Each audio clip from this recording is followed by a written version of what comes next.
Josh Baseball Podcast. Great pleasure to have your company. Now, normally at this start of the show, before I introduce the boys, I make some biblical reference. I'm not going there because we've just gone past the halfway mark of the season for all teams, but I think two. I think certainly the Braves and the Mets haven't quite got there. And it got me thinking about half. And I just want you to share this with you. Half a truth is often a great lie. I like that. Half the world is composed of people who have something to say and can't, and the other half who have nothing to say and keep on saying it. And finally, the great adage about, are you a glass half full, glass half empty? Well, it doesn't matter if a glass is half full or a glass is half empty, as long as you've got a glass.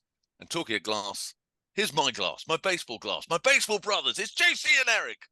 Hi, guys. You got a Yogi Berra vibe to you for this Thank episode, Jonny. I'm feeling very pensive. Deep, but maybe if you think about it, not so deep. Or Socrates. JC, we're about to go into an election on Independence Day. I mean, see the irony, see the symbolism of what we're all experiencing. So we're all being taken to a sort of spiritual place that perhaps, certainly for someone like me, as you know, a very physical person, is not something I'm used to. So I just felt it was important just to express those feelings. I just love this. Johnny Gould, a physical person. What does that mean? Look at the guns. There you go. The pythons are out. Look at those babies. 62 and he's still got the guns. Is that what you are now? Stop using Goldie. I am 62, guys. I'm 62. Don't even go there. I remember Can I get a bus pass at the age of 62? Erik, you know about these sort of things. No, I'm way younger than you, but I remember when you were 60. You're both looking well. JC, you got some colour in your cheeks. What have you been up to, big guy? I think the curling season's over, isn't it? I'm assuming. Yeah, I had quite a bit of curling since the last time we were on. Played in a couple of national championships and then played in a end of year, they call them Bonspiels tournaments. Made the podium for 2 different U.S. national championships. Won a silver medal for one. If we had have won it, we lost in the finals. I would have been on TV playing Canada, representing the United States at the club national championships. And then I played mixed fours, which are 2 men, 2 women, and we won the bronze in that. And then played in a final Bonspiel, and I won that. So it's been a remarkable curling year for me. Thank you, Goldie. But buddy, I know how competitive you are, and that's what's made you the winner that you've been in life. Well, you've got that capital W on your forehead. I'm assuming it's winner and not another word. I have to ask the question though, for somebody who's a lifelong winner in life, what was the feeling knowing that silver medal meant you weren't going to be representing your country playing Canada? Was that a tough pill to swallow, even though you should be incredibly proud of what you achieved?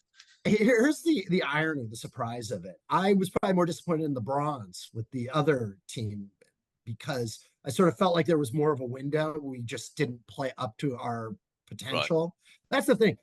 Win or lose is fine if you play as well as you can play and the game just goes another way. Like, you have to have that attitude in sports, right? Which is, all I can do is invest in the process, do the best I can. And if I do that, then you just shake your head if it doesn't work out. And that's the mental part for me of the game. The bronze, I felt like we actually had a team that we had beaten the team that won the gold, that are representing the U.S. at the Worlds in Aberdeen. And it just didn't happen that weekend. So that one actually was a little more disappointing than the silver. Erik, when you came up with the idea of this podcast 5 big seasons ago, you could never have imagined that we weren't just going to talk baseball. We're going to talk life. We were going to go spiritual. We were going to start discussing mental health and all those major issues. Are you proud of the child that you gave birth to 5 years ago? No, I'm already really bored. Let's move on. I think Erik, I think, is still pregnant, to be honest. Sometimes I worry. That's just the beer. Moving on. Buddy, what have you been up to? But we've heard what JC's been up to. What have you been up to? Lots of traveling. The irony is, and it is irony, Josh, that the reason why we haven't been able to been doing podcasts as of recent is because the baseball's kept us from our baseball podcast. All will be explained later on in the show of what I mean about that. Yeah, we are, without a shadow of a doubt, the laziest podcasters in the history of the genre. We're halfway through a season, and this is only our second one. I think we've got to own it, guys. We've got to take it on the chin. Keep them wanting more, Goldie. That's what we're all about. Less is more. Less is more. This is the you won't be too surprised. Neither of you fortunes, like all these like bad fortunes. Less is more, unless you're at a food booth buffet. So anyways, moving on. Okay, moving on. Right, the Jonny and Josh show. We obviously want you to pick us up because we're such regular attendees on a Exactly. weekly, daily basis. So yeah, check out those buttons at the bottom. You know me, I have no clue what's going on. Eric's pointing somewhere. There's a button there. Apparently, it means that you like us. You want to see us come back. Don't forget, we're also on YouTube. And quite frankly, given how unattractive all three of us are, we do not blame you if you don't want to see us visually. You just want to listen to us. We totally understand. But we would love it if you did want to check out the channel. Maybe use it as a scarecrow. Keep the birds off the peas. Whatever it is you want to do. So there it is. Point, like, subscribe, do all the stuff that you do on social media. But most important of all, listen out for the trivia question of the week and test your baseball knowledge. And here is Mr. Trivia, Erik Jansen, with the question. Well, thank you very much, Johnny Gould. The question today is we're going to throw it back to 2019 at the London Stadium when the first ever London series occurred between the Boston Red Sox and the New York Yankees. Yeah. Now, my question to you is, in that 2019 roster at the London Stadium, the New York Yankees had Aaron Judge and, of course, manager Aaron Boone, who are still with the Yankees today. Now, which other Yankee who played in that 2019 roster are still currently a Yankee today in 2024? Is it just one? Or is there more than one? Here's what. Well, you cannot just figure it out yourself. Oh my! Here are the three options. Is it A, Nestor Cortez, or is it B, DJ LeMahieu, or is it C, Giancarlo Stanton? Okay. Oh. So those are your three options: Nestor Cortez, DJ LeMahieu, or Giancarlo Stanton. Which one of those three were also at the 2019 London series for the New York Yankees and are currently with the New York Yankees on the 2024 roster? I'm glad you gave us three options. Yes. The name I came up with isn't on your three options, so clearly I was wrong. I think we can safely say that. You won't be too surprised to know. Okay. Okay. Well, are you? This is where the postcard? No, this is where I just say answer later on the show, and then I ring the bell. But you just ruined my path of flowing. This is getting awkward. Yes. Okay. So here we go. So and this is where on a podcast. And this is where I say later on in the show, and I ring the bell. But we haven't even got props. Are we that bad? We got no budget. Is there a waffle? Is there a waffle? Oh my lord! There is a waffle. There is a waffle, okay. which I should have wielded earlier. Yes. Okay. Moving on. Right, leadoff batter. As is the tradition on the Jonny and Josh podcast, we start off, our leadoff batter is always the news roundup. So here, being a great segue, is the news roundup.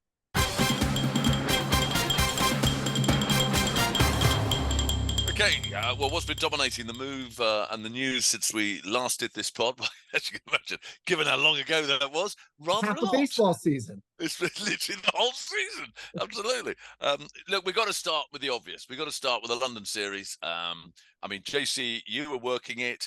Erik was pretending to work it, and I was there on the Saturday, but not the Sunday. And Dave wasn't there at all. So we got the complete gamut, the complete cross-section of attendance.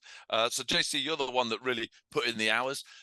You were back in your punditry role as the greatest sports pundit the world has ever known. Tell us, how did it go, buddy? Did you enjoy it? Was it as much fun as the previous two? Yeah, I was surprised. You feel that there's like an incremental drop-off each time you have one of these. I thought the energy was still great for this one. Yeah. Obviously, the second game, the way it finished was epic and very rare in terms of the swinging bunt. Ball just rolls out in front of home plate. Torrens, the catcher, is able to step on home plate, throw out the runner. It was sort of just this very dramatic end. So that was great for the game. It seemed to really propel the Mets because they really started getting on a roll after. I'm just always, like all three of us, right? We're always just so happy when baseball is being played in the UK at this level. It's just such a wonderful shop window for the sport. Erik and I went to Trafalgar Square. There was a huge amount of energy there. The big question I have, right, is to what extent is this becoming just a jolly for people going over the pond? and wanting to see baseball in the UK. And it's really just sort of like an American travel opportunity rather than a way to bring in more British fans. And I don't know the answer to that. I know the diehards were there. I know a lot of people who listen to our podcast were there. But are we starting to galvanize people who might not have been baseball fans to go to the games? And I think that's still an open question. Valid point as well. Erik, you obviously were working, buddy, but not always. You spent a lot of time just wandering around the stands in the hope that somebody would recognize you. How did that go? I'll tell you what, Did you get recognized? it was great. It was the amount of people who went up to me and said, "Oh my God, Erik, you don't believe, you don't understand how much you, Josh, Brett Barish, David Lengel, and Tommy Boyd meant to me."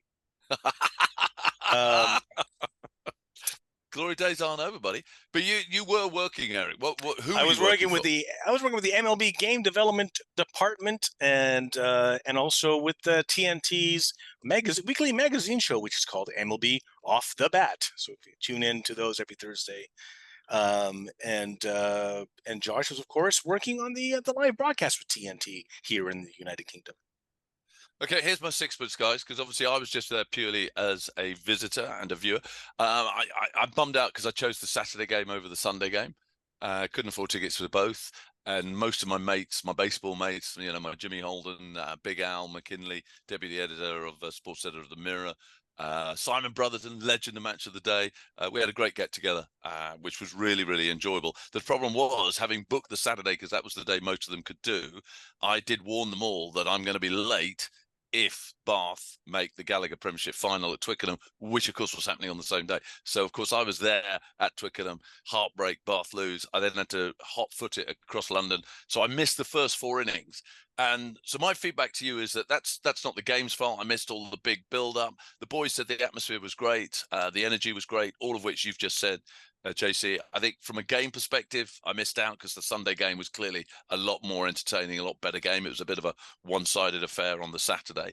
I spoke to a lot of people going back to your issue, JC, about are we growing the game? I spoke to a lot of Americans on the tube there and on the way back who had made the trip specifically to come and visit London, come and visit the UK and take in this game and take in both games. So I don't think that's a bad thing at all, but I value and appreciate and respect your point about, is it building the game? I think the truth of the matter is it's far too early to tell. And the reality is MLB, in my view, they have to take the opinion and the approach that the NFL have done, which is just double down and double down and double down and keep doing it and do it more. They've got 4 NFL games now as a regular thing. And you look at those stadiums, sold out, Wembley, Tottenham Hotspur. These are big stadiums, absolutely sold out, buzzing, everybody loving it. If baseball wants to really get a foothold in this country, they can't be half-hearted about it. And that's my fear, because this is an issue we're about to discuss, the fact that there is no London series next year. And of course, Paris having gone and cancelled since they were meant to be doing it means there's no European series at all in 2025, but it will be back in London in 2026. I feel it's a shame that with Paris dropping out, that they haven't just said, look, let's just go back to London. I would have thought with a year to organise. Surely that's not impossible. I'll give you the intel that I heard, just being not on the inside, but being sort of inside adjacent, okay. Which was that they thought about coming back, but London Stadium was not available, and they weren't sure they had an appropriate other venue to have baseball. Right. And so that was sort of the issue. Which I do get, because the London Stadium, they've done such a great job. You do have to tip your hat.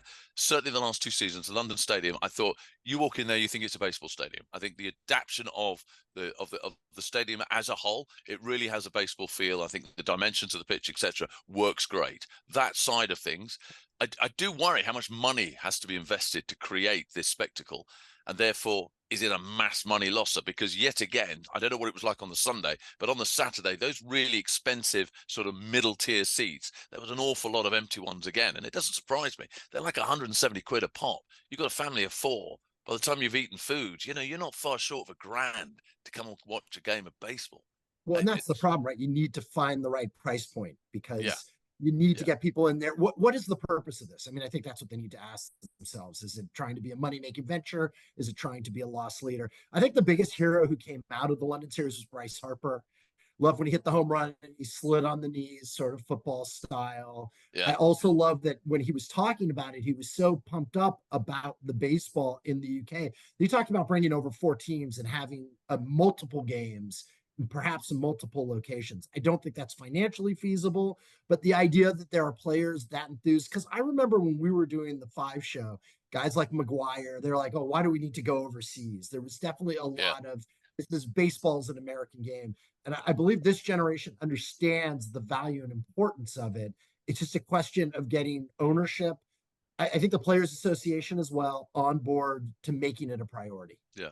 And that's a great thing. Okay, so the positive is at least there's going to be a London series in 2026. Any thoughts, Erik? Is there any whispers as to which teams might be involved? No, the thing is, I think, everyone always says the obvious choice would be the Dodgers and Giants. But because they're both West Coast, should that matter? I guess I mean, like, with the timings that they gave the London series, that would mean like, setting your alarm clock at 7, 8 a.m. to catch the game kind of thing. What other 2 rivalries do you think would be marketable and as well a good showcase to display to European audience? Yeah. And obviously when you look at the 2 games we've had so far, the sort of rivalries, the derby matchups is what they've been focusing on. Josh, what's your thoughts? Yeah, I mean, I think definitely Giants Dodgers would be the most marquee matchup. I think other opportunities would be sort of an East Coast matchup. The Marlins are not that compelling a commodity at this point, but Marlins, Rays, Florida definitely has allure to a lot of British fans. I think there are a lot of fans there. I think something else, East Coast, maybe AL East. So something like Blue Jays, Orioles could be potentially interesting. Again, I'm trying to think of areas and teams and matchups where you have a good fan base that's British. And I think that a lot of these tends to have that love.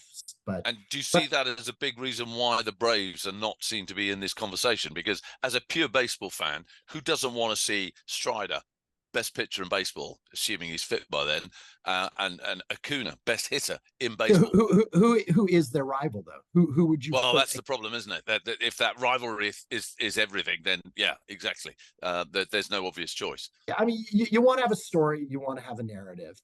I think one thing that they've done really well in the teams they've chosen are teams that have great backstories that you can really sell these squads, and I think that that's sort of a huge part of the thought process that needs to occur. Okay, thanks for the feedback, guys. As you know, respect your opinions, but we are talking Mets Phillies for the 2024 London series. So I do need to also hear the opinion of our very own superstar Met. It's Mr. David Lengel, fresh from New York. So the question I'm being asked is, did New York care about the Mets playing in London? The answer is absolutely not. That trip is not for New Yorkers. That trip is for New Yorkers who want to take a trip and go to London and watch the Mets.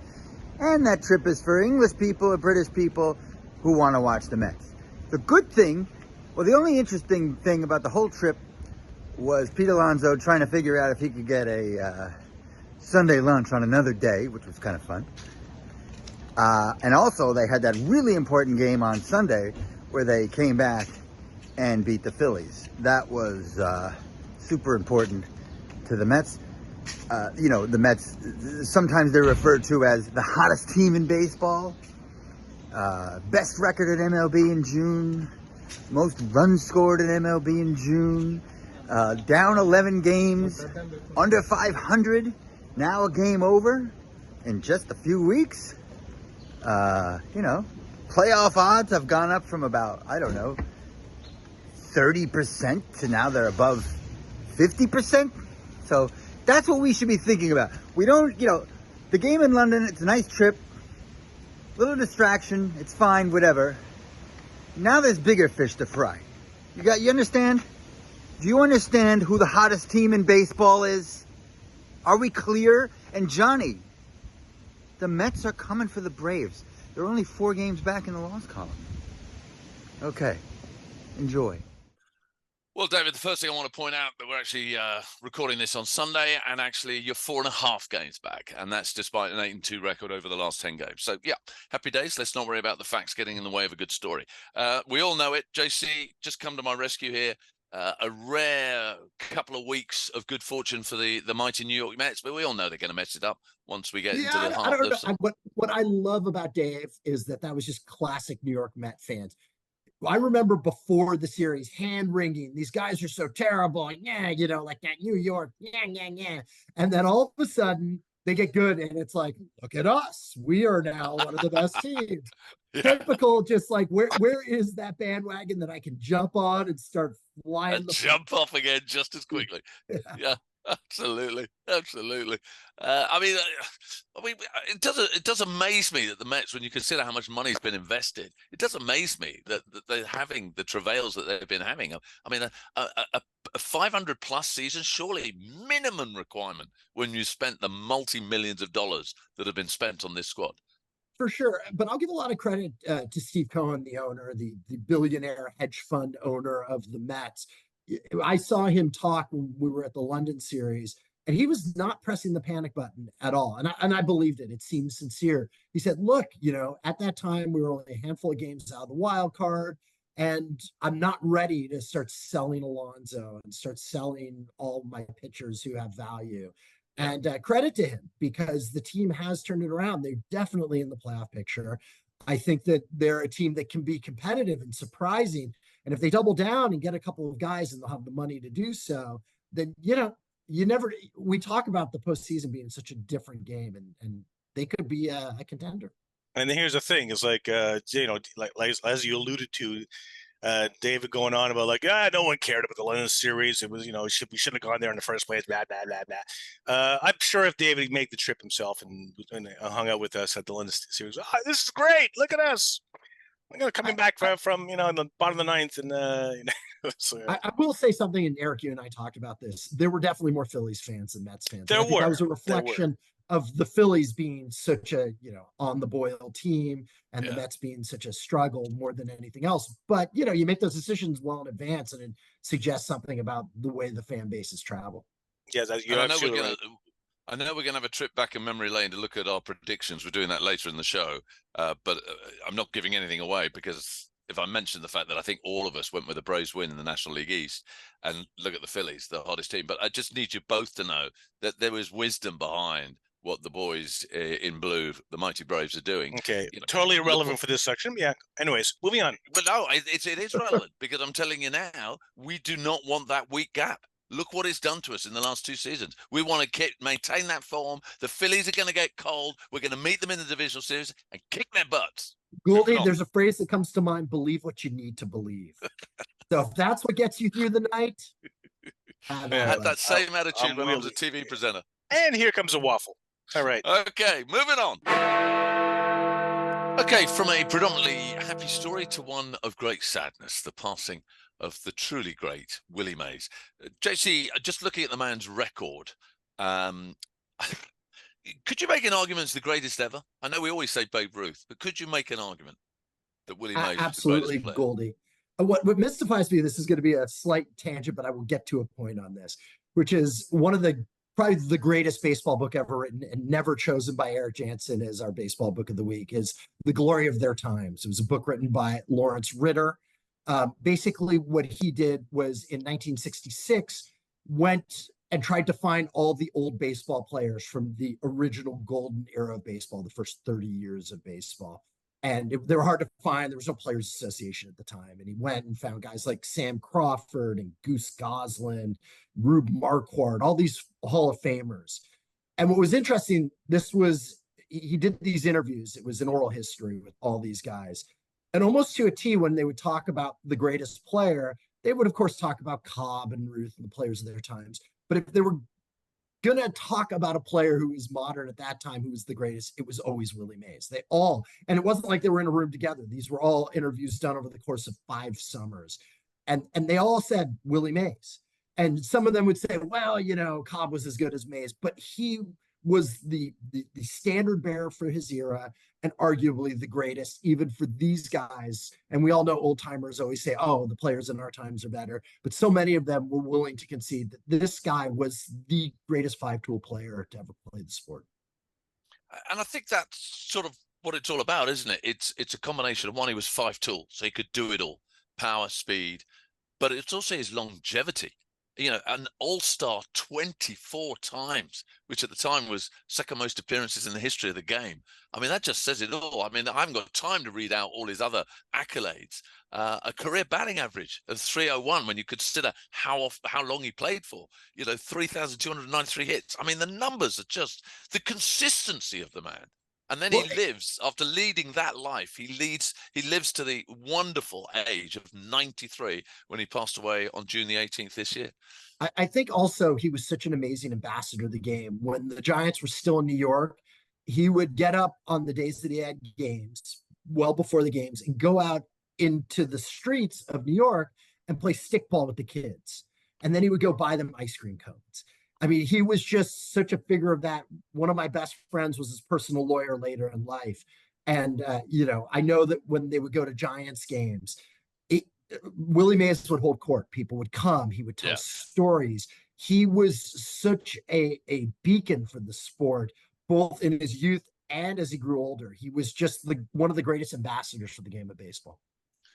I think what shocks me, as obviously as someone who's knowledge of the history of the game prior to the 90s is not good. When I started looking into it, because obviously of his passing, and I knew we were going to be talking about him, you know, I look at his stats as a two-time NL MVP, NL Rookie of the Year, 12-time Gold Glover, so he was just as good defensively as he was offensively, and yet he only won one World Series. I mean, that I find stunning. I mean, end of the day, I suppose that's as much to do with loyalty. He won the Roberto Clemente Award. So what you were saying about being a good person, there's the proof of the pudding there. And here's my question. I'm getting there eventually. I saw that he was a first-time electee to the Hall of Fame. No surprise. What stuns me is that he received 94.7% of the vote. So 5.3% of baseball writers didn't vote for Willie Mays. Would they vote for God in the first ballot, these people? I feel that you guys know a lot of print journalists, and some of them are wonderful. Al McKinley, we talk about him all the time, our buddy. But there are some that are completely and utterly asocial. They're like, you know, borderline sociopaths. And I feel like I promise you, at that time, I worked as a print reporter for many years. At that time, I promise you that there were just a few guys out there who wanted to be contrarian. I don't think any of the ones who didn't vote for him didn't believe he should be in the Hall of Fame, but like, oh, he's on you know, we don't want to put him in on the first ballot. And I think that was the bigger issue. You talked about him winning one World Series, I believe it was 1954, right? And that was the one against the Indians. And what's so great about Willie Mays, right? He wins his one World Series, and he had one of the most iconic moments ever, right? The over-the-shoulder catch. So it's just so reflective of how great Willie Mays is that even though he didn't, you know, win multiples, he's still remembered as one of the greatest World Series moments. Of course, he was drafted into the Army as well, to serve in the Korean War. He lost a few years. His stats would have been higher had he. That's in his prime as well. So, you know. Absolutely. This is, I think it was the 52 season. That he left, although he did play the first few weeks of the season. And this is lovely. I read somewhere that I think Red Smith, who was a famed sports writer at the time, said how surprised he was that in his last game, he drew cheers from the fans of the Brooklyn Dodgers, of course, the Giants' arch rivals. And that was in his last game before reporting for duty, which said everything about even people who absolutely hated him because of who he represented on the baseball field, recognized the greatness of the man. Well, and he loved the game so much. Go and YouTube him playing in an old timers game in which he's making like diving catches. Like, here's a guy who's well past his prime. He just loved the sport so much. He loved playing the game. He loved being around the game. Just a really special figure. We've lost, certainly, even if you don't believe he's the greatest player of all time, he was certainly the greatest living player when he passed. And that's, you know, the big question. Who do you hand that mantle to, right? That's it. And then for me as well, it's like I you know, I like to say I rarely get, you know, starstruck or anything, but I was one of the lucky people that I've actually met and spoke to Willie Mays. And it was at the San Francisco Giants spring training facilities in Scottsdale, Arizona, about 15 years ago, and I walk into the clubhouse, and there's Willie Mays talking away. And long story short, I at least I got to speak to the man for a bit. But that's the thing. I'm not the only one who has actually met Willie Mays in the flesh. Our own Josh Chetwin has as well. Yeah. As I mentioned, my friend worked with Willie Mays as his personal attorney for many, many years, and I had the opportunity to meet him as well. Very kind, very warm man. This was later in life, and it's such a loss for baseball. A loss. We're losing that golden generation, right? Losing people like Hank Aaron and Willie Mays and these guys who really were the face of baseball at a period where baseball was at the height of the American consciousness, and that's hard. It's certainly hard. Sadly, guys, not the only one. News yesterday on the 28th of June, we lost another of the greats of that era, the baby bull. Orlando Cepeda. And I have a more personal story about my relationship with him. He actually gave me private lessons on multiple occasions when I was 14. And what I remember about him at the time was just what a warm and patient man he was. And I went back a few years ago, and I had some video of me actually, in the batting cage and him coaching me. Where was this? In Los Angeles. He had kind of come on hard times. So his career ended in, I think, 73. He had gotten in trouble for drugs, marijuana, and he actually ended up in jail for a brief period of time. He was brought back into baseball with open arms, but he had some tough years in the 80s. And so he was coaching, doing private lessons in Los Angeles in the mid 80s. And going back and looking at the video, my swing, I was 14, was so atrocious. I mean, shockingly bad. I mean, guys, I can't even begin to tell you, like, I was embarrassed to watch the video again because of where my swing was at that time. And yet here was this guy. He wasn't a Hall of Famer yet. He would ultimately be inducted in the Hall of Fame, I believe, in 99 through the Veterans Committee, who was just being so patient, trying to walk me through the mechanics that I was completely falling short on. Here was a guy who was one of the great major leaguers, one of the great hitters of all time, MVP, Rookie of the Year. And here he was, some kid from Los Angeles putting in the time. I always tremendously respect that. He was a very nice man. So basically, sadly, we lost the spine of the heydays of that Giants lineup from the 60s, Orlando Cepeda and Willie Mays. Rest in peace.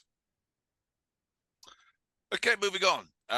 Erik, let's talk about the MLB game development. You touched upon this when we were talking about the London series, that you have been unbelievably busy. I'm thrilled for you, buddy, because I know how much this means to you. But you've been a big part of what they're doing. So let's find out, how many air miles have you done this year? I have no idea, but but I'm silver status now with my air miles, so I'm not complaining. Well, on EasyJet, I didn't realize they did that. No, they don't actually. You'll you be actually pleased. Use the lavatory free now, right? Because you've gone so many times. No standing room anymore. Free hand luggage. Free can of Coke. So basically, luckily for me, like the MLB game development department have sent me and a bunch of coaching staff members from the States over to places such as, and I've already lost track, Lithuania, Germany, Slovakia, Czech Republic, Italy, and someplace called London. And I was in France, I was in Barcelona. Basically, all they do is they go around checking each federation, see if there are any hidden gems, and seeing if there's any way that they can help the game development of baseball in insert country here. And then they invite players from that country to come to something called the European Development Tournament, which was in Farnham Park near Slough here in the UK. And then scouts would come with their radar guns and see if there's any hidden gems or prospects potential for Major League Baseball, if not college, if not in their minor league system. And luckily to say that, yes, there have been a few. There's one Czech Republican kid, sorry, I should call it Czechia now, from the middle infield called Sedelka. He's just signed with the Phillies. Remember that name. Is European baseball growing more to be almost baseball MLB status? We're getting there. No doubt, Erik. I mean, I think that what Major League Baseball has done from a game development standpoint is very laudable. And we have a player right on the doorstep of Major League Baseball, Sem Robersa, who is a AAA pitcher out of the Netherlands with the Cardinals now, the St. Louis Cardinals. If he makes the major leagues, he'll be the first player to play in the Hoofdklasse, which is the highest level of Dutch baseball, and then go to the major leagues. Rick Van den Herk obviously was also a pitcher who went to the major leagues, but didn't play at that level in Holland before moving over to the US. So we are seeing the movement in the right direction. Are we on the cusp of having multiple major leaguers? I don't know. I still think that a lot of the development comes with people who have played baseball at a young age in Europe and then go over to the US and then go play. And it's funny you should say Rick Van den Herk, because he's with me as part of that game development coaching staff. Not that I was a coach, because I was just on the media side, making sure it's all documented and filmed and photographed and sent to the proper departments in Major League Baseball. And I'm always proud to be part of that program. Moving on. Okay, well, next up, let's talk about the MLB draft, which is coming along, guys. I mean, this isn't something I really genuinely don't know a great deal about, because obviously I've never played, for instance, that fancy baseball where you pick players that, you know, what do they call that, Josh? Where you're picking players that will play eventually in the future, Like and Dynasty League. Dynasty, that's it, Dynasty League. I mean, I think the amount of knowledge and effort, I mean, I admire anybody that gets into it in that sort of detail. Sadly, I don't have that sort of time, but I did have a quick look to see what they were saying about it on MLB. One thing I did pick up on was they're saying that the top 10 of this sort of draft perspective is extremely college heavy. And apparently there's only one high schooler cracking the top 10, only 4 prepsters in the top 20. And apparently this isn't the norm. So can you fill us in? Why is it suddenly becoming college heavy as opposed to what's been the norm in the past? I think one thing that we're seeing that's changing is that I think we're going to find that more players are going to choose college. Right now, we have this thing called name, image, likeness, NIL. And what's happening is that effectively college players are getting paid now to play. This is occurring more in basketball and American football, but even in baseball, you're seeing that there's sort of more financial compensation, a better reason for players to stick at the college level before going to the majors. Whereas in the past, you get a degree, but there was no money. And if you're having financial difficulties or a squeeze, you might take the contract money rather than going to college. So that doesn't surprise me a tremendous amount. I think two things that come to mind with the draft. One thing that Major League Baseball is doing now that I think is kind of fun. You know, I always sort of felt they need to do a better job of marketing. And I think they've come up with a way that's really interesting, which is they're now having a combine. So they're bringing in sort of the biggest blue chip draft prospects, and they're putting them through the type of workouts that you see in the NFL. And that's sort of a fun thing. And then the other thing I always love with the draft are the legacy players.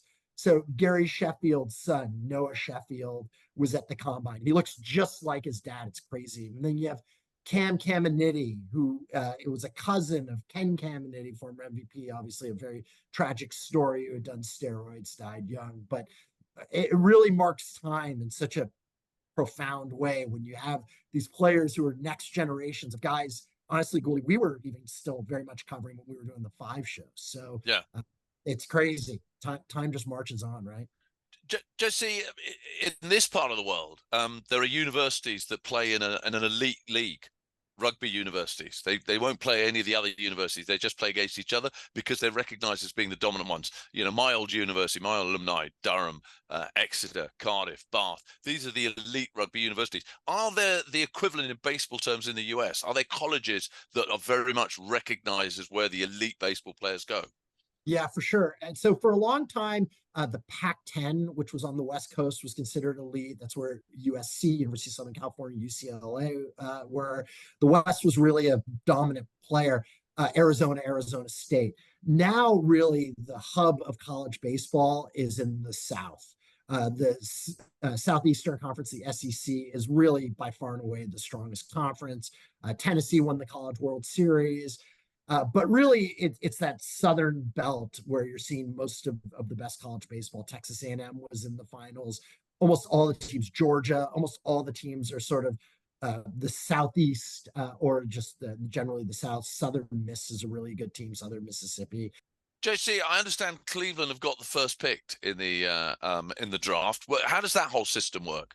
Yeah, a lot of it has to do with performance in previous seasons, and then there are other ways in which you have some compensation picks lower down. But in this instance, they're going to have an opportunity to probably get an elite bat. There's a player out of Oregon State who's amongst the top hitters. Again, to your point, Jonny, it's really a draft that has a lot of strong college players. Yeah. Now, the thing is, one thing to look out for: an Australian being picked first overall? Question mark. We're talking Travis, are we? Correct, we are. And his last name is? Has Bazamania reached the US, JC? Yeah, I mean, I've definitely followed his season this year.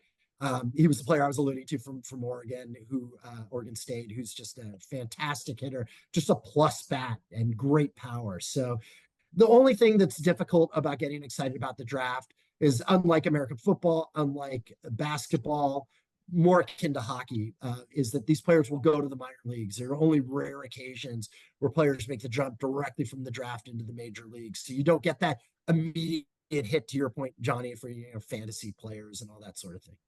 All right, moving on. Just before we go, sorry, I really want to ask this because of what the impact Shohei's had in terms of introducing a baseball player that could do it all. He could pitch and he can hit. There's a kid, Braden Montgomery. So I understand he can throw.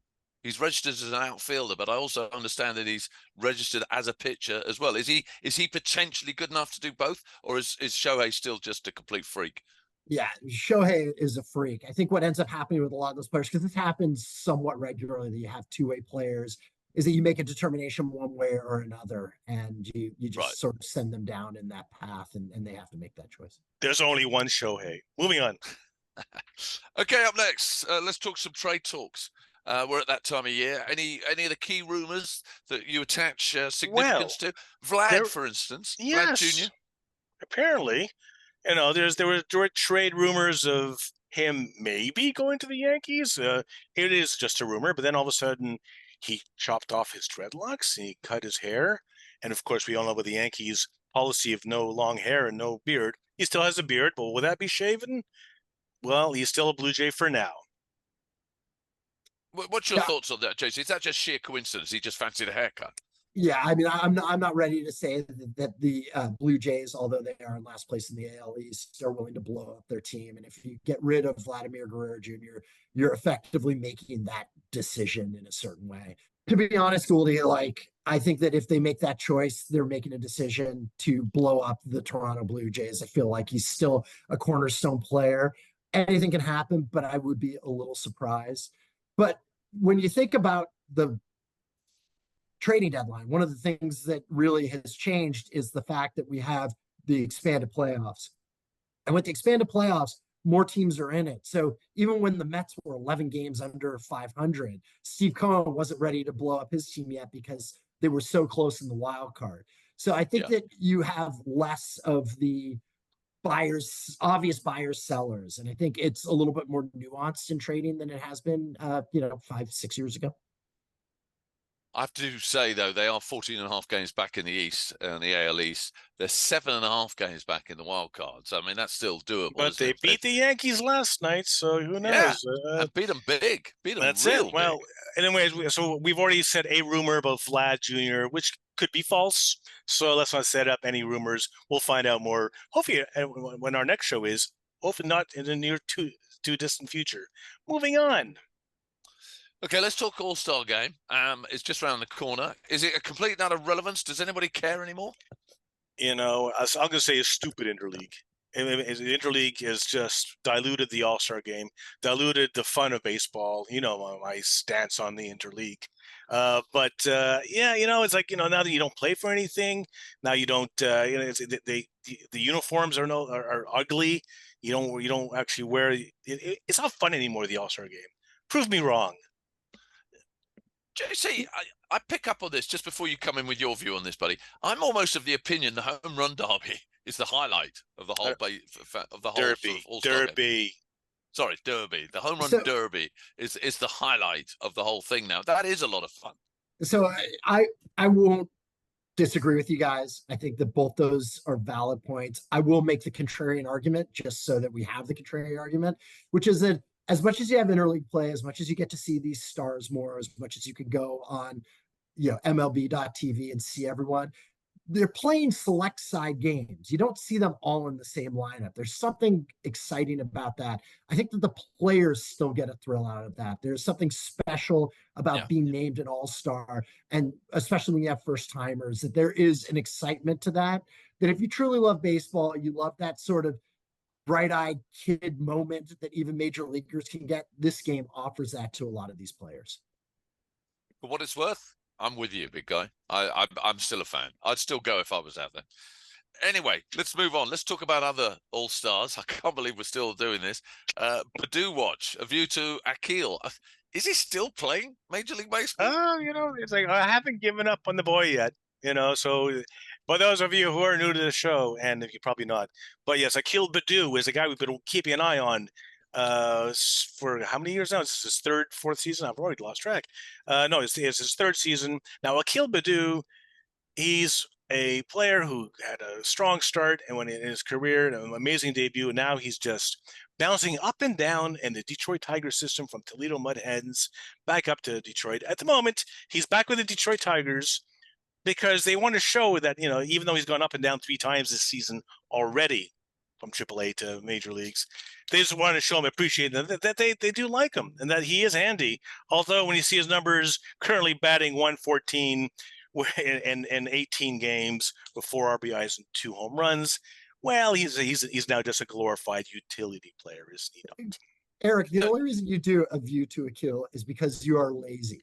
Well, you don't have to come up with someone else. Oh, it's all on me then, is it? Okay. Well, anyways, Akil Badoo, we still love you, and Erik, we're just following the guy because his name affords us a pun that we keep repeating. And the only reason we get away with it is we only have one podcast every 9 months. So everyone's forgotten the joke. Well, if we have another show the next week or two, question mark, maybe somebody else come up with a brighter pun. Moving on. Am I the first to point out that Akil had more production in his first debut game in the major leagues than he's had the whole of this season? I'll leave the guy alone. Don't disparage Akil. I mean, just because we keep on coming back to him, And he does well. We've jinxed him. It's our fault. The irony is, great player before we did the Weaver Watch on Channel 5. The irony is he does amazingly well in AAA Toledo Mud Hens. Yeah. That it's like he needs another league between. He needs a quadruple A. There's a term for that. It's a 4A player. Exactly. That's the term you have for the player who's better than the minor leagues, not quite a real major leaguer. We have an equivalent in cricket, JC. We have an equivalent in cricket. Graham Hick, he was known as a flat track bully. He was a phenomenal player at county cricket. He never, ever somehow fulfilled that potential on the Test arena. He never quite, and yet he was the best batsman in the county system. And they call them flat track bullies, i.e. when the wickets are easier, the bowling's not as strong, they look amazing. And it's a real shame because he was a phenomenal player, but he never quite made that mental switch. I think it's more mental, isn't it? The other term is, a batter with warning track power, right? You just don't have quite enough to hit it over the fence. That's a great one. I like that a lot. Well, long live Akil Badoo and A View to Akil. Moving on. Yeah. We continue to love him, and we will continue to do the Badoo Watch until such time as Erik isn't quite so lazy and goes and finds another player. Moving on, batter number 2. Season so far. Now, I say that because obviously in our first show, which was actually amazingly at the beginning of the season, we did our usual predictions. What we love to do is revisit. Now, normally we wouldn't be revisiting in the second show, but normally the second show is not at the halfway mark of the season. So, Erik, remind everybody who said what. All I know is I said NL Central, Milwaukee Brewers will do wonders, and I said that the Baltimore Orioles will do wonders. And look who's tied at top in AL East. And I said the Cleveland Indians in the AL Central will do wonders. Oh, look who's on top of the AL Central. And I said, I did say that a dark horse would be the New York Mets. And they're on the surge as a la David Lengel. But as otherwise, I can't remember the other ones I picked. I'll be honest. I love you remember just the positive ones, right? Exactly. Yeah. Yeah. Well, I I don't remember remember Johnny, any of them. but Good no, or but bad. the thing is, Johnny picked the White Sox, the Oakland A's, the Miami Marlins as to And the win their. Rockies. Just And because the you think I Rockies. don't remember what I picked, don't Yeah. just come out with every No, team no, that's no, it's, coming Yeah, last. don't you remember him going on about how great the Rockies were going to be? Exactly, like No, that was all the way. that was the season before last. That wasn't this season. Thank you very much. And they Anyways, came last as well. and you picked No, the White all Sox I to win do the World remember, Series. guys, all I do remember is that we all chose the Braves. We were all wrong, and it would abundantly appear to be that as long as Bryce stays healthy, I think the Phillies are a lock-in for the National League East. But I do remember I chose the Mariners in the AL West, and they're 5.5 games up at the Astros at the moment. So that was one good pick, because I think you guys went with Texas Rangers. I went with the Astros, to be honest. And at the time, they'd started the season like 0-8 or whatever it was. Yeah. It was really bad. And you guys were mocking me, but I went for they're clawing their Rangers. way back. Yeah, yeah. They're 8-2 last 10, JC. They're on the way back, definitely. Definitely. Right. But didn't you guys all go with the Reds as either a potential winner or a dark horse? And they're that was you. sub 500. That was you. That was not me. I don't think I went with the Reds. I assumed you we need looked to it rewind. up. And you Thankfully, went we don't have to go back too many shows to figure exactly. out. But let's not dwell on what we picked in the beginning of the season. Let's ask ourselves and our viewers / listeners, which manager should be fired first? Well, I mean, going back to the Blue Jays, John Schneider, I mean, it just feels like they're the most underperforming team. I agree. I mean, them and the White Sox. I know Pedro Grifol. I've known him for a number of years. He's the manager at the White Sox. I knew him when he was a coach with the Royals. And he's just such a wonderful guy and such a charismatic guy. It breaks my heart, the struggles he's had with Chicago, because I think they're clearly, I don't know if anyone would have picked him to win it, but I think they were expected to be better than what they've done too. And you can't really fire Mike Kotsay from the Oakland A's because that organization is just a mess, So I think they've overachieved in certain ways. I agree. Bad as they are. Yeah, exactly. Can I throw one in the mix? Yeah. I expected the Marlins to be better. I wonder whether Skip Schumacher might be in trouble. I genuinely thought the Marlins would be a lot better than they've been. I think that's a front office issue, personally. Yeah, you wouldn't blame him. Kim Nick left. I feel like they've broken apart that team yet again in ways that confound. Yeah. I mean, you can't exactly blame anybody with the demise of the Rockies, because it's just a terrible team. Everybody knows they're going to struggle. They got the worst record now in Major League? No, they haven't. The White Sox, oh my Lord. The White Sox, 274 on the season as of Sunday, the 29th. And sadly, not they're the lowest attendance as well. But hey, it is only the halfway point. Let's see if our original predictions stick. Okay, time now for our third and final batter. It is, of course, the 7th inning stretch. Baseball book of the week. Josh has already mentioned one that you should have done. No doubt you haven't done it again this week. So what are you going with, Erik? Well, there can only be one that we could really talk about. We've posted it on our social media. It's probably one of the most important books ever to come out, because if you go to page 348, there are some distinguished people mentioned in this book. Now, you say baseball book of the week. Do we call it book of the month, or baseball book of the bi-month, or whatever it is? Book of the year. At this rate.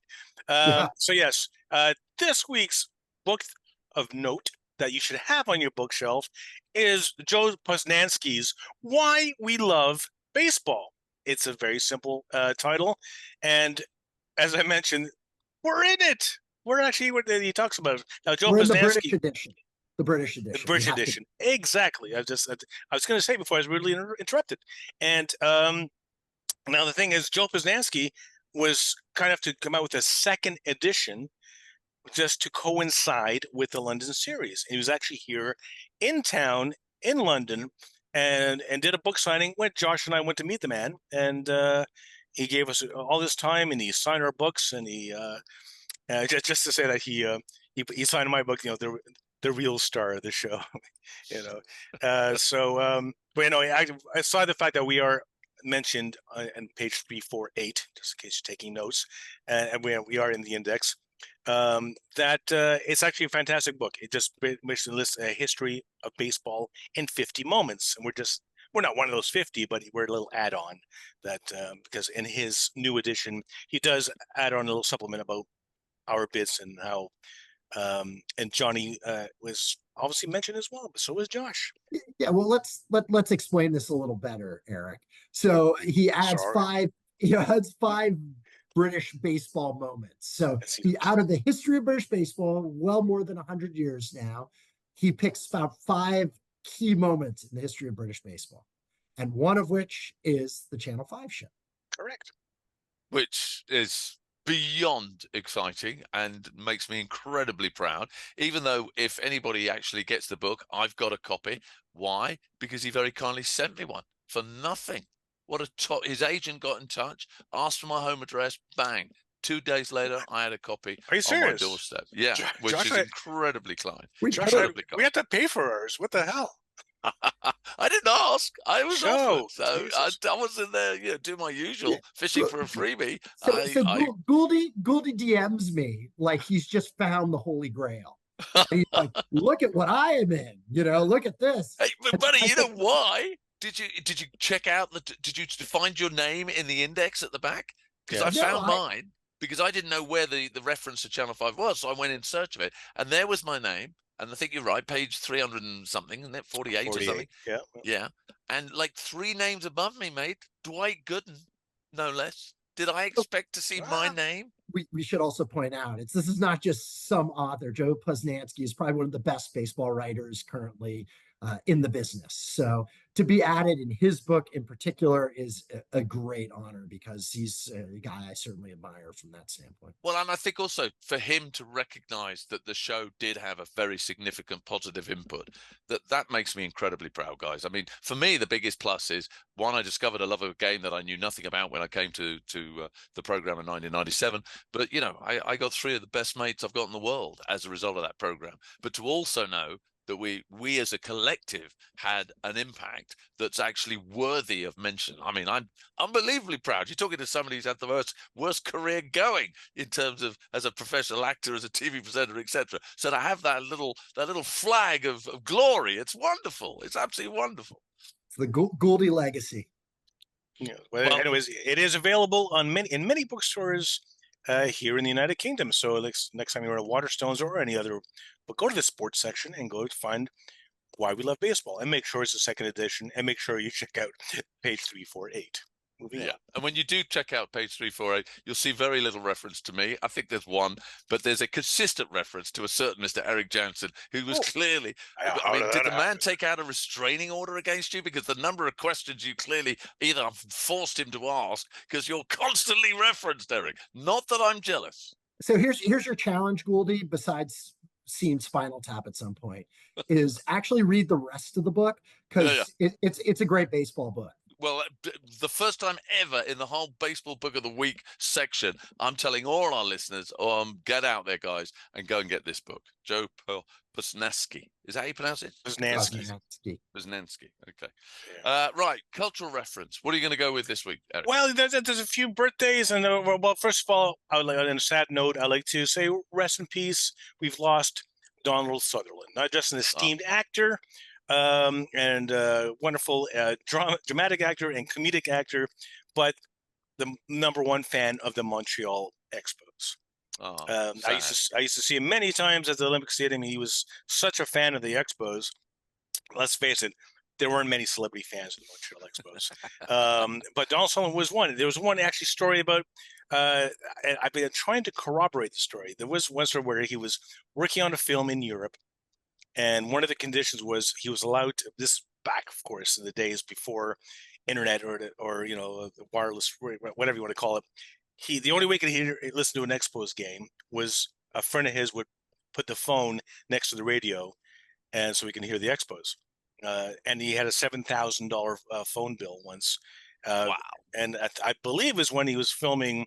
Some people say it was when he was filming The Eagle Has Landed, which was set here in the United Kingdom, World War II movie. But yes, Donald Sutherland, we sadly missed. Did you ever come across him, Josh?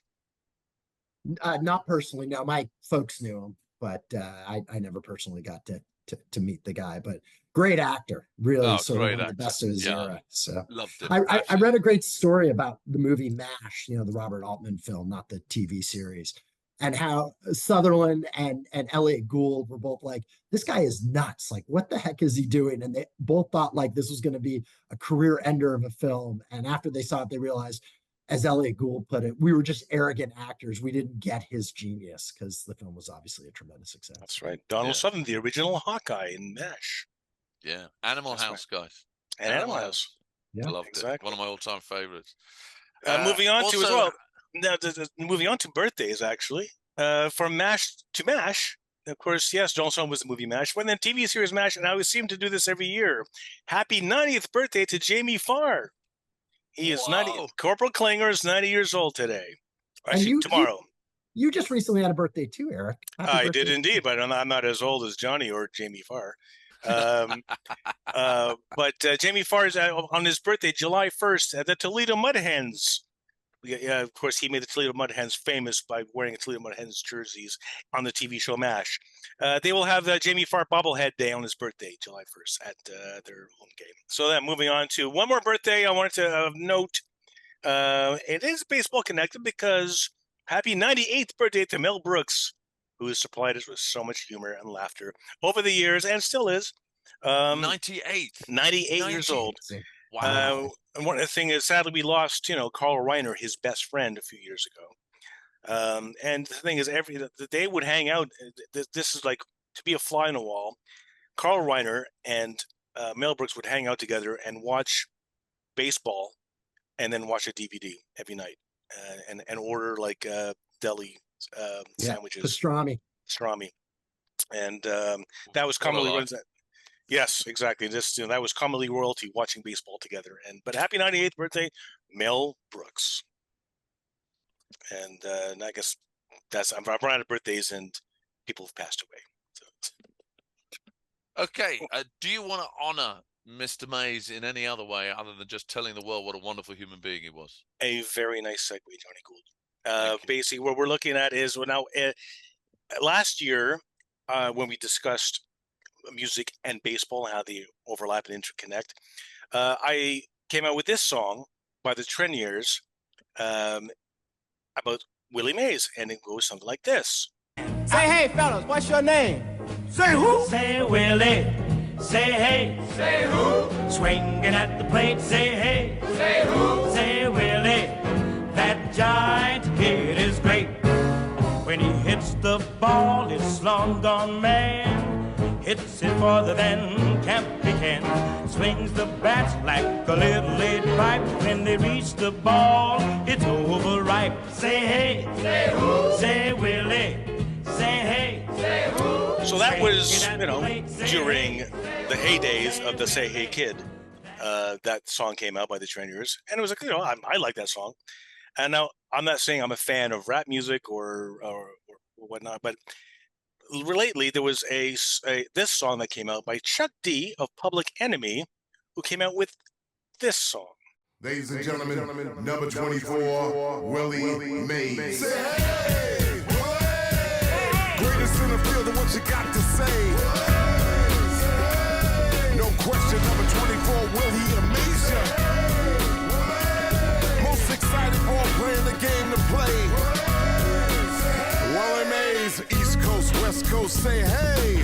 Fly ball smash at the Frisco Bay. Basket catch through the winds and shade. Never failed to amaze. Willie Mays, number 24, going back to the wall. Greatest of them all, uptown stick ball. Adirondack, hear the bats go crack. Big works hurt, see Willie go back. Roll around, turn around, good of a throw. Greatest of all time, holograms go whoa. Get down, number 24, greatest ball player I ever saw. Greatest in the field of what you got to say. No question, number 24, will he amaze? Most exciting ball player you got to say. Now the Walker, we talking about Willie Mays. Feel it, see second, third base, steal it. See it, 100 mile per hour, fastball hit it. Fly 5 on the gap, watch him get it. Going all out, never see him quit it. Birmingham Telegram, sidewalk talk. Who's the best center fielder in New York City? Is it Willie? Say hey over Duke or Mickey. Giant beyond GOAT, greatest of all time, it is he. Basket catch, Minneapolis to San Fran. That's why I'm rapping about this man. Mr. Dynamite, that's right, hit it out of sight. Hardest working, God-given, game-driven, legend-living, superstar center field tonight. Giant beyond GOAT, greatest of all time, it is he. Number 24, Willie Mays. Say hey, greatest in the field of what you got to say. No question, number 24, will he amaze ya? Most exciting ball player in the game to play. Willie Mays, East Coast, West Coast, say hey. Willie Mays is in your town.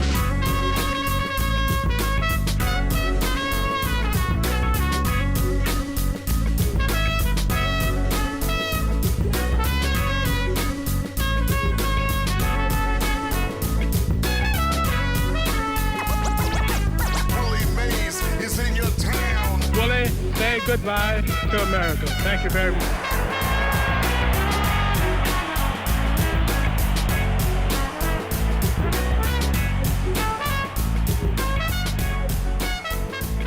Guys, I know this is going to come as a shock because traditionally we all expect me to hate everything we produce musically. I'm loving that. That's got a buzz to it. Really? You?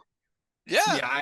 I gotta totally agree with you, Goldie. What I love about the song, rap, whatever, piece of music, is that the hook, the underlying melody is sort of a jazz groove. And I think it's perfect for Willie Mays, who played baseball like musicians play jazz, just that free-flowing sort of expression of art. Love Yeah. it. See, I'm a rock guy or an indie guy kind of thing. So I mean, I wasn't really into Public Enemy or rap or any hip hop in my youth or my adult life. You call yourself but- a but- rock guy. Have we ever had any Alice Cooper? No. There you go. My point, Kate. Have you ever watched Spinal Tap? No. Anyways, but yeah, so that's. I mean, I guess we'll give Chuck D his dues on that. That he came out with that song for the HBO documentary, which came out on Willie Mays, which came out about 3 or 4 years ago, I believe. Which is available if you have a Skybox. Go to Sky Documentaries. You can see the documentary about Willie Mays, which is I in. saw it. Well, I mean, I think it's now that we've lost Willie Mays, I think it's important that you see that HBO document, which is available on Sky Movies. Sky Documentaries if you have a Skybox. But of course, there are other TV services available. Important to mention because we don't want to get sued. Exactly. Because we've got so much money to give them from our production budget. Now I bequeath the 7th inning stretch pop culture bit to a new segment, which is our second time ever. To, Jonny, if you would be so kind to introduce the next segment. I certainly will, Erik, and it gives me great pleasure to introduce everybody a brand new segment helmed by our very own JC, and it's entitled, very originally, Josh's House of Cards. All right, JC. guys. So just a reminder for anyone who hadn't listened to our last episode, I started this series. I began recollecting baseball cards, particularly vintage ones, during COVID, and wanted to be able to showcase some of these cards to show the artwork. I really chose cards that have great artwork, and then tell a story about an old-timey baseball player who you probably have never heard of, but had some impact on the game of baseball. So my player this week, well, let's first show the card. This is a 1909 and Dockman and Sons E92 baseball card of a player by the name of Bill Bergen. And so just to describe for those who are listening, what I love about this card is I love the illustration of it. This is an early example of a catcher wearing catching gear. So this was early catching gear. And I love the backgrounds of this set. They look like either it's sunrise or sunset. There's just something very cool about it. So great set. On the back, I'll show you the back here. This is the back for those who might be watching on YouTube. It says baseball gum. This card is one of a set of 50 baseball players, prominent members of national and American leagues, one of which is wrapped with every package of baseball gum. So this was given out. So why do I choose Bill Bergen? Because he answers really interesting question. We always think about baseball players who are great hitters and can't play defense. We have a position for them now. They're called this. designated hitters. And we think of the players who have even made the Hall of Fame, who might be known for being just really not very subpar defensive players, but great hitters. I think of Frank Thomas. I think of guys like Jose Canseco, right? So it's easy to remember those players. But what about the players who were so great defensively that they could overcome being that bad offensively? There's no player who represents this better than Bill Bergen, who played from 1901 to 1911. He is the worst hitter who played a position in Major League history. How can I make that statement? The guy had over 3,000 at-bats in the major leagues. His lifetime batting average, 170. To give you a sense of how bad that is, the next closest player with more than 2,500 plate appearances with a batting average close to that was 213. This is a guy who hit basically 40 points below even the next worst player. His on-base percentage for his career, again, 11-year major league veteran, was 194. He is the standard bearer for offensive ineptitude. In fact, Cy Young, who was no Babe Ruth in the sense that he was a hitter and a pitcher, was a better hitter, hit over 200 in his career. That's how bad Bill Bergen was a hitter. So how does a guy that bad last 11 years in the major leagues? Obviously, a great defensive player. The guy played in the first decade of the 20th century. He's still in the top 10 in assists for catchers. He had over 100 assists in 7 different seasons, which usually reflects throwing out base runners. Players like Johnny Bench never even had a single season like that. So that is really unique in terms of having that defensive ability. And you have to keep in mind that being a catcher in that era was much more difficult than being a catcher in the modern era, because you had pitchers who threw spitballs. You had pitchers who threw the emery ball where you could actually cut the baseball. They had balls that were so full of like coffee and black materials in order to make the ball hard to see for the hitters. And this was a guy who was great at catching them all. So we should remember Bill Bergen as much as we remember the hitters who couldn't play defense. He is the defensive player who couldn't hit. Buddy, I relate this story to Bargain Hunt. It's a fascinating story. I was completely engaged. I've loved it. It's colorful. It's got layers. But at the end, we're all asking the same question. We all want to know what the little old granny who's brought this in wants to know. How much is it worth, buddy? What's the bottom line? If you were selling that to me, what would you be asking me to pay? So my rule with all my purchases, I will never spend over $100 on a card. So I think I spent like $70 on this one. So, and I've done really well. I have a lot of like Hall of Famers from the 1930s. And my other rule is I only purchase cards with one exception. And if we do enough shows, I will show that exception. Cards that are pre-war. So all my cards are before 1940. So those are my sort of 2 rules. But there's one set that I purchase cards from that are from 1973, but there's a very specific reason for that. But I'll leave that as a cliffhanger for when I do. Okay. Oh, now we have to have another show. Yeah, but you still haven't answered the question. What would this one get you if you sold it? Yeah, like I said, I think I purchased it for somewhere in the $70 range, probably worth a little over 100. I'm very judicious in my purchases, so like I've been a bargain hunt for sure. But that doesn't surprise anybody. The thing is, after this episode, everyone's be scrambling for a Bill Bergen card, and now the stock price will go up. Exactly. Demand, supply, Keynesian economics. The power of media. I feel it coursing through my veins. Awesome stuff, guys. Okay, Erik, before we close out the show, we need an answer to the trivia. Oh, yeah. So, this time I forgot about it. Usually it's you. Earlier I asked you which New York Yankee who played in the 2019 London series that wasn't named Aaron Boone or Aaron Judge is still a Yankee today in 2024. Is it A, Nestor Cortez, B, DJ LeMahieu, or C, Giancarlo Stanton? Jonny Gould, you go first. Okay, I'm pretty sure it's not Stanton. I don't think Stanton's not been there 5 years. Interesting. So I'm saying it's not Stanton. That's all I'm saying. I don't know who it is though. It's one of the other two. You take a pick. JC, put me out of my misery. You take a vote. He's totally screwing with you, Goldie, right? Like this is all just. Is it Stanton? I'm not going to finish this actually because I need your final answer, Jonny. Stanton. You going to go to Stanton? Yes. Okay, damn. I was hoping that you wouldn't go for Stanton. Really? You're going to go with Stanton? Okay, well, okay. You locked in your answer, so I'll all right. Giancarlo Stanton in 2019 was indeed a New York Yankee. So I'm right. But he was injured and did not make the trip to London. Right. Oh, that's a nasty. That's a trick question. No, it wasn't. You picked it. If I wanted trick questions, I'd go down to the Akash and I'd go to the pub quiz on a Tuesday night. Josh, you have a choice between A or B. I'm now totally befuddled by what we're doing here. Okay, so basically the answer is both Nestor Cortez and DJ LeMahieu were. So you had two chances to get it right. This question was like a riddle wrapped in a. Is DJ still at the Yankees now? DJ was in London, and DJ is still a Yankee now. Nestor Cortez was a Yankee 2019, pitched at the London Stadium, then got traded to Seattle, then came back to the Yankees. So that was why I was confused, which is I thought you were asking who wasn't on the roster. I need to go home now. You're tired. I need to go and lie down. Now, you could also have had Gleyber Torres. Gleyber Torres is also. Thank you. That was the name. I know you're not going to believe me. That was the name I came up with when you asked the question and didn't give us options. Oh, so I could have. Torres was the name I came up with. So if I would have made A, B, C, or D, Gleyber Torres, would you have gone for Torres?